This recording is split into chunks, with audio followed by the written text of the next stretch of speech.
রক্তের উপর বিরোধী আন্দোলনের পাকাপড়া সেই 57 বীর শহীদদের রক্ত ভেজা রক্ত স্নানে বাংলা মাটিতে আবার 2021 সালে হেফাজতে ইসলাম বাংলাদেশের কর্মীরা দেশের স্বাধীনতা এবং আধিপত্যবাদ বিরোধীর সংগ্রামে মোদী এবং বাংলাদেশের আভ্যন্তরীণ বিষয়ে চরমভাবে হস্তক্ষেপকারী বিতর্কিত ভারতের প্রধানমন্ত্রী নরেন্দ্র মোদীর আগমনকে রুখতে গিয়ে বাংলাদেশের প্রায় 25 জন এই সকল শাহাদাতের রক্তের উপর তৈরি হয়েছিল 24-এর অভ্যুত্থান এবং ছাত্র জনতার বৈষম্য বিরোধী আন্দোলনের দিন। তাই আমরা দেখেছি 2024 সালের এই ফ্যাসিবাদ বিরোধী আন্দোলনে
সরকার কোনো ধরনের পদক্ষেপ গ্রহণ করে নাই, এটাকেও আমরা একটা শুভলক্ষণ হিসেবে গ্রহণ করতে চাই। সেই সঙ্গে আমরা বলি যে আমরা সরকারের প্রতি যতই আন্তরিক এবং তাদের প্রতি আমাদের যতই ভালোবাসা থাকুক না কেন, দেশ এবং ইসলামের প্রশ্নে আমরা কারো ঠিকানার দিকে তাকিয়ে কথা বলতে পারবো না। আমাদের আখেরি পয়গাম 2024 সালের জুলাই বিপ্লবের অন্যতম বৈশিষ্ট্য ছিল 5ই আগস্টের অপরাধে বাংলাদেশ থেকে জাতীয় গোটা বাংলাদেশকে তৃণমূল ভাস্কর্য থেকে মুক্ত করা হয়েছে, পবিত্র করা হয়েছে। আবার যদি বাংলাদেশি না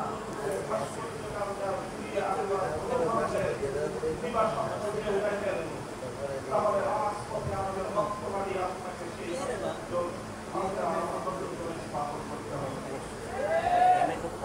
আমরা যে রক্ত নিয়ে সবাই খেলে শৈলকারের ভাস্কর্যকে প্রতিহত করেছি, পশ্চিমের নগর ঢাকার ঐতিহ্যকে রক্ষা করার জন্য আমরা আবার রাজপথে নামবো, আবার কাপড়ের কাপড় মাথায় বেঁধে রাজপথে নামবো ইনশাআল্লাহ। প্রস্তুত থাকবেন।